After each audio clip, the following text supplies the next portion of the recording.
రాష్ట్రంలోని గురుకుల విద్యాలయాలు పాఠశాలలో నెలకొన్న దుస్థితిపై బీఆర్ఎస్ వర్కింగ్ ప్రెసిడెంట్ కేటీఆర్ ఆగ్రహం వ్యక్తం చేశారు. గురుకుల పాఠశాల విద్యను రేవంత్ రెడ్డి సర్కార్ సంక్షోభంలోకి నెట్టిందని మండిపడ్డారు. నవంబర్ 30 నుంచి డిసెంబర్ 7 వరకు రాష్ట్ర వ్యాప్తంగా బీఆర్ఎస్ గురుకుల బాట కార్యక్రమం నిర్వహించనున్నట్లు ప్రకటించారు. గురుకుల బాట కార్యక్రమంలో భాగంగా గురుకులాలు, కేజీబీవీలు, మోడల్ స్కూల్స్, ప్రభుత్వ రెసిడెన్షియల్ పాఠశాలలు, కాలేజీలను బీఆర్ఎస్ ఎమ్మెల్యేలు, ఎంపీలు, ఎమ్మెల్సీలు, పార్టీ సీనియర్ నాయకులు, మహిళా నేతలు పరిశీలించనున్నారని సమాచారం. గురుకులాలు, కేజీబీవీ, మోడల్ స్కూళ్ల పరిస్థితులను అధ్యయనం చేసేందుకు బీఆర్ఎస్ తరపున అధ్యయన కమిటీ వేస్తున్నట్లు కేటీఆర్ తెలిపారు. ఆర్ఎస్ ప్రవీణ్ కుమార్ ఆధ్వర్యంలో 5 సభ్యులతో గురుకుల అధ్యయన కమిటీ వేశామని చెప్పారు. ఈ అధ్యయన కమిటీ బీఆర్ఎస్ పార్టీకి నివేదిక సమర్పిస్తుందని తెలిపారు. ఈ నివేదిక అంశాలను శాసనసభలో లేవనెత్తుతామని స్పష్టం చేశారు కేటీఆర్.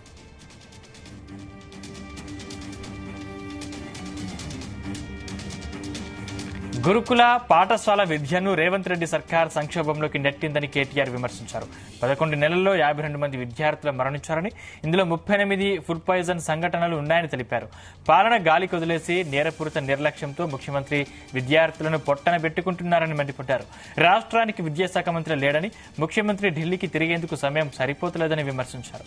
విద్యార్థులు చనిపోతున్నా ఒక్క సమీక్ష కూడా నిర్వహించలేదని ఆరోపించారు కేటీఆర్.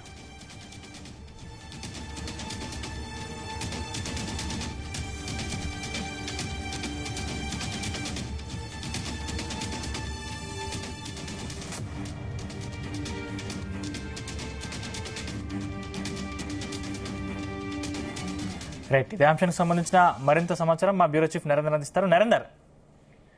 Good morning Sandeep. గురుకుల పాఠశాలలో ముఖ్యంగా ప్రభుత్వ హాస్టల్స్ లో జరుగుతున్నటువంటి ఏదైతే మరణాలు ఉన్నాయో, విద్యార్థుల మరణాలు, దీనికి సంబంధించి బీఆర్ఎస్ పార్టీ చాలా సీరియస్ గా తీసుకుంది. ఇప్పటికే గడిచిన వారం రోజులుగా దీని మీద పెద్ద ఎత్తున ఫైట్ చేస్తుంది, నిరసన కార్యక్రమాలు చేస్తుంది. మొన్న వాంకిడిలో జరిగినటువంటి ఘటన నేపథ్యంలో పెద్ద ఎత్తున నిరసన కార్యక్రమాలు చేశారు. ఇప్పటికే ఎమ్మెల్సీ కవిత వెళ్లి విద్యార్థిని, చనిపోయిన విద్యార్థిని చూసి రావడం, దాని తర్వాత వివిధ జిల్లాల్లో కూడా ఇలాంటి ఘటనలు మళ్ళీ పెద్ద ఎత్తున అందరూ కూడా సమాయత్తం కావాలని బీఆర్ఎస్ పార్టీ సీరియస్ గా తీసుకుంది. ఇప్పటికే ఉమ్మడి మహబూబ్ నగర్ జిల్లాలో కూడా ఇలాంటి ఘటనలు జరుగుతున్న నేపథ్యంలో నిన్న కూడా మనం చూసాం 30 మంది పైగా విష ఆహారం తిని చాలా సీరియస్ కండిషన్ లోకి వెళ్ళిన నేపథ్యంలో పెద్ద ఎత్తున నిరసన చేసింది. ఏకంగా ముట్టడి కార్యక్రమాలు కూడా తీసుకున్నటువంటి పరిస్థితి మనం చూసాం. అయితే మనం చూస్తున్నాం నవంబర్ 30 నుంచి, అంటే ఎల్లుండి నుంచి డిసెంబర్ 7 వరకు ఒక వారం రోజుల పాటు రాష్ట్ర వ్యాప్తంగా బీఆర్ఎస్ ఈ గుర్తుల బాట కార్యక్రమానికి శ్రీకారం చుట్టింది. ఇప్పటికే BRS working president KTR party కింది స్థాయి లీడర్లందరికీ కూడా చెప్పడం జరుగుతుంది. ఎమ్మెల్యేలు కానీ, ఎమ్మెల్సీలు కానీ, కింది స్థాయి లీడర్లందరూ కూడా జిల్లా యంత్రాంగం అంతా మీ అందుబాటులో ఉన్నటువంటి జిల్లాల్లో ఉన్నటువంటి గురుకుల ఉన్నటువంటి హాస్టల్స్ కావచ్చు, అదేవిధంగా కేజీబీవీ కస్తూర్బా సంబంధించినటువంటి హాస్టల్స్ కావచ్చు, మోడల్ స్కూల్ కానీ, ప్రభుత్వ రెసిడెన్షియల్ పాఠశాలలు, కాలేజీల్లో ఉన్నటువంటి హాస్టల్ అన్నిటి కూడా స్వయంగా ఎంపీలు, ఎమ్మెల్యేలు, ఎమ్మెల్సీలు అందరూ కూడా వెళ్లి పరిశీలించాలని కూడా ఆదేశించడం జరిగింది. గురుకుల పాఠశాల విద్యను రేవంత్ రెడ్డి ప్రభుత్వం మొత్తం గాలి కుదిలేసిందంటూ కూడా ఆయన ఆరోపణ చేయడం జరిగింది. సంక్షోభంలో నెట్టడానికి ఈ ప్రభుత్వం పూనుకుందంటూ కూడా కేటీఆర్ చాలా ధ్వజమెత్తారు. నిన్న మనం చూసాం 11 నెలల్లో 52 మంది విద్యార్థులు మృతి చెందారంటూ కేటీఆర్ ఈ సందర్భంగా మాట్లాడారు. అంతేకాకుండా ఇందులో కేవలం 38 మంది ఫుడ్ పాయిజన్ ఘటనలే జరుగుతున్నటువంటి పరిస్థితి. ఒకే హాస్టల్లో 3-4 సార్లు కూడా రిపీట్ అవుతున్నప్పటికీ కూడా అధికారులు కానీ, కింది స్థాయి ఉద్యోగులు కానీ ఎవరు కూడా హాస్టల్ వార్డెన్లు కావచ్చు ఎవరు కూడా పట్టించుకోకపోవడం అనేది ఈ ప్రభుత్వ ఉదాసీన వైఖరికి కారణం అంటూ కూడా కేటీఆర్ ప్రవేశపెట్టారు. ఒక్కొక్క హరీష్ రావు కూడా ఇదే సందర్భంగా ఆయన కూడా ట్వీట్ చేస్తున్నటువంటి పరిస్థితి చూస్తున్నాం. కనుక ఏదైనప్పుడు కూడా అందరూ కూడా పార్టీలో ఉన్న కింది స్థాయి లీడర్ వరకు పై స్థాయి లీడర్ అందరూ కూడా హాస్టళ్ల బాట పట్టాలి, గురుకులాల బాట పట్టి మొత్తం కూడా విద్యార్థుల తరఫున గట్టిగా నినదించాలి, ప్రభుత్వాన్ని ఎండగట్టాలి అన్నటువంటి ఆలోచనతో బీఆర్ఎస్ పార్టీ ఉంటుంది. అందుకని ఈ వారం రోజుల పాటు అన్ని జిల్లాల్లో కూడా ప్రతి హాస్టల్ కు వెళ్లి వాళ్ళ విద్యార్థులను ఒపీనియన్ తెలుసుకోవడం, ఫుడ్ ఎలా ఉంది, అక్కడ హైజీనిక్ కండిషన్ ఎట్లా ఉంది, బాత్రూమ్స్ ఎట్లా ఉన్నాయి, ఎట్లాంటి నాణ్యమైన ఫుడ్, కూరగాయలు ఎట్లాంటివి వండుతున్నారు, నీళ్ల సదుపాయం ఎట్లా ఉంది, ఇట్లా అన్ని అంశాలను కూడా పూర్తి స్థాయిలో గ్రౌండ్ లెవెల్లో తెలుసుకోవాలి. ఆ రిపోర్ట్ ని ప్రభుత్వానికి అందజేద్దాము అనుకున్నారు. ఇప్పటికే దీనికి సంబంధించి మన గతంలో సెక్రటరీగా పనిచేసినటువంటి ఆర్ఎస్ ప్రవీణ్ కుమార్ ఐపీఎస్ ఆయన ఎవరైతే ఉన్నారో ఆయన ఆధ్వర్యంలో ఒక 5 కమిటీతో కూడా ఒక కమిటీ చేసింది బీఆర్ఎస్ పార్టీ. మొత్తం కూడా ఈ కమిటీ ఒక నివేదికను తయారు చేస్తుంది. కనుక అన్ని మోడల్ స్కూలు, కేజీబీ గురుకులాలు అన్నింటిలో కూడా తిరిగి మొత్తం కూడా సమస్యలన్నీ కూడా తెలుసుకొని చనిపోవడానికి కనుక విద్యార్థులు చనిపోవాల్సిన పరిస్థితి ఎందుకు వస్తోంది, ప్రధానంగా ఎలాంటి సమస్యలతో విద్యార్థులు ఎదుర్కొంటున్నారు అనే అంశాల మీద ప్రధానంగా దృష్టి పెడతారు. ఈ రిపోర్ట్ ని మేము త్వరలోనే అసెంబ్లీ సమావేశాల్లో ఎడగడతామంటూ కూడా బీఆర్ఎస్ వర్కింగ్ ప్రెసిడెంట్ కేటీఆర్ చెప్పిన నేపథ్యంలో ఇది హాట్ టాపిక్ గా మారింది.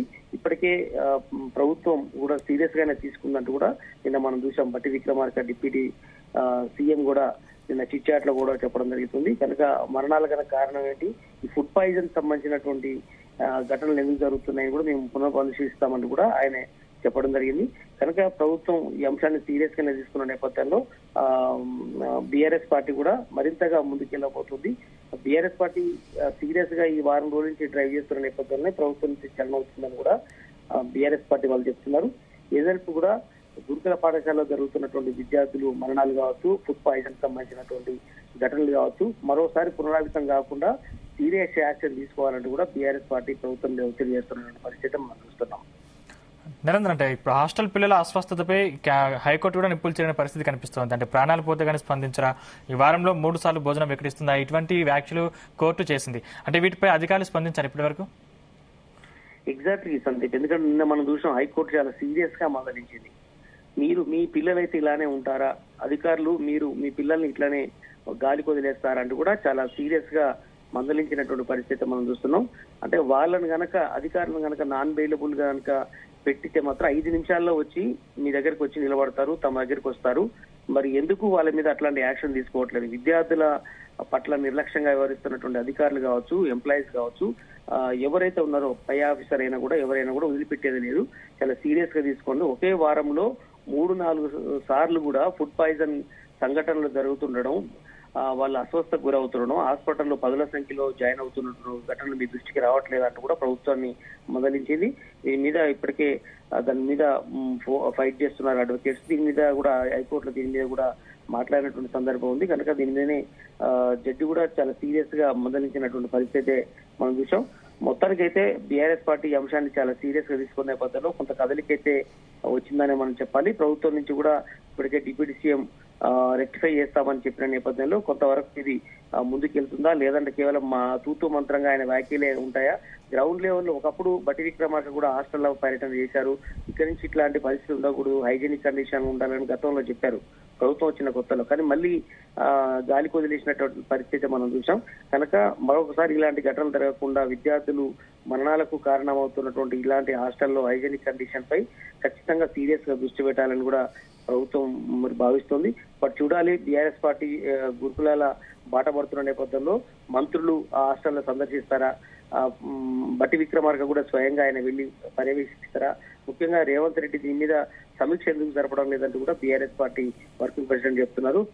విద్యార్థుల ప్రాణాలంటే ఇంత చులకనగా కనిపిస్తుందా అంటూ కూడా చెప్పడం జరుగుతుంది. మా హయాంలో గురుకులాల మీద ప్రత్యేకమైనటువంటి చొరవ తీసుకోవడమే కాదు, విద్యార్థుల హాస్టల్స్ కానీ ఇవన్నీ కూడా మెరుగుపరిచేయమంటూ కూడా బీఆర్ఎస్ పార్టీ చెప్తుంది. కనుక దీని మీద చాలా సీరియస్ గా ముందుకెళ్లాల్సిన అవసరం ఉందంటూ కూడా బీఆర్ఎస్ పార్టీ పదే చెప్తుంది. Right, thank you Narender.